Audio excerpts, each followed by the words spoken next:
تعالى وبركاته. أمام بقيتنا دعوة سيكسر لهذا ورقي عامك. وهذا أنا لقد دعوتان مقبلية مرحبا على برسنتيفي. ستودي سكوبات مجال الرسالة. ورقنا دعوة يا روح وياها. أنا لو أستعمل مع العتيق.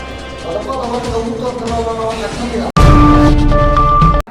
دونالد ترامب ayaa noqday madaxweynihii afartanaad ee dalka Mareykanka kadib markii uu ka guuleystay gabadha ay xirtamayeen doorashadana ku dhowrtamayeen Hillary Clinton. She congratulated us. It's about us on our victory.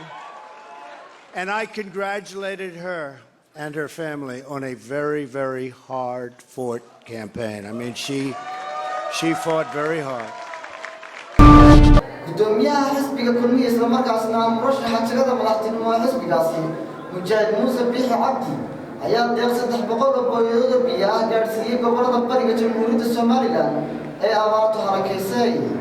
gudoomiyaha xisbiga kulmiye Muuse Biixi Cabdi ahna musharaxa madaxweyne xisbigaasi ayaa 300 booyadood oo biyo soo gaarsiiyay dadka abaartu saameysay ku nool gobolada bariga Soomaaliland. deeqdan booyadaha biyaha ayaa wax weyn ka tari doonta dadka abaartu halakeysay kuwaas oo baahi weyn u qabay biyo iyo baad. siyaasi Jaamac Xaaji Axmed oo kamid ah gudida fulinta xisbiga kulmiye ee heer qaran Maxamuud Raage iyo oday Siciid Bide oo gudoomiye Muuse Biixi Cabdi u soo wakiishay booyadahan biyaha ayaa kala diray qaybtii ugu horeysay oo la gaarsiinayo deegaanada ay ku soo hayaameen dadka abaartu saameysay ee gobolka Togdheer.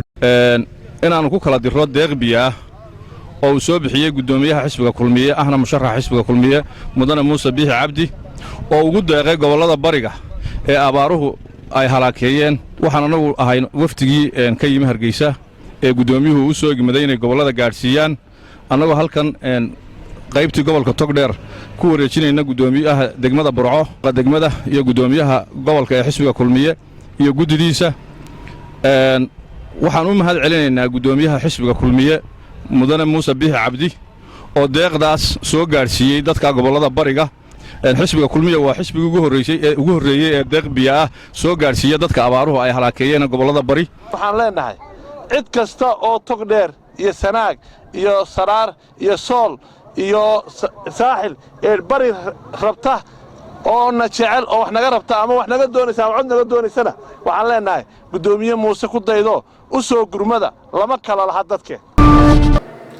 Sheekh Xasan oo ah gudoomiye ku-xigeenka gudida abaaraha heer qaran ee Jamhuuriyadda Soomaaliland ayaa baaq u diray bulshooyinka Soomaaliland meel kasta oo ay joogto. nuxurkii shirkan aynu qabanay wuxuu ahaa in aynu ka waay warano wadciga aynu ku jirro xaqiiqatan wadci dhibaato ah baynu ku jirnaa. arrinkaasi waa arrin aan run iska sheegayno. gudida diiwaangelinta ururada siyaasadda Jamhuuriyadda Soomaaliland ayaa ka hadlay shirkii aan caadiga ahayn ee shalay toole u qabsaday xisbiga UCI. la socotaan ama dadka reer Soomaaliland bay la socdaan inuu khilaaf muddo soo jiitay ka jiray xisbiga dhexdiisa. waxaan nagala gudbaan aan ka soo gudanay oo ay ahayd dacwadna loo keenay dacwadda abiil laga qaatay abiilkiina maxkamadda sare ay dhamaystirtay. xukunka maxkamadda sare ahaa xukunka madambaysa meel loo dhaafaan lahayd. waxaan markaa maanta nagala gudboon shirka la qabtay maanta xisbiga maxkamaddu go'aankeedu cid wax ka bedeli kartaa ma jirto. wala guddiga wax ka bedeli karin wala iyagaan dib ugu noqon karin. guddiga maxkamadda iyo qareennadiisa wala dawladdu u dhownayso tirtan wax ka bedeli karin. waa go'aanka madambaysa meel loo dhaafo male. hoggaanka xisbigu inuu shirka maamulo go'aankiisa kama dambaysta yeesho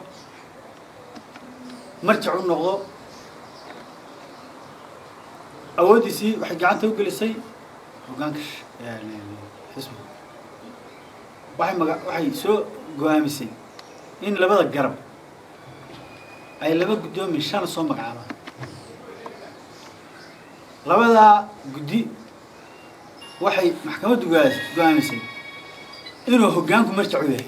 marjac waa la garanayaa macnaheedu waxa weeye wixii ay gaaraan ee ay isla eegaan waxay ula tegayaan hoggaanka ayay ula tegayaan marjac ah halka ay ula noqonayaan guddida diiwaangelin ururada maaha guddidaas tobankii meesha ay ula noqonayaan wixii ay gaadhaan iyo wax isku khilaafaan iyo wax isku diidaan cid ay ula noqonayaan waxa weeye hoggaanka xisbida go-aankii maxkamadda iyadoo raacaysa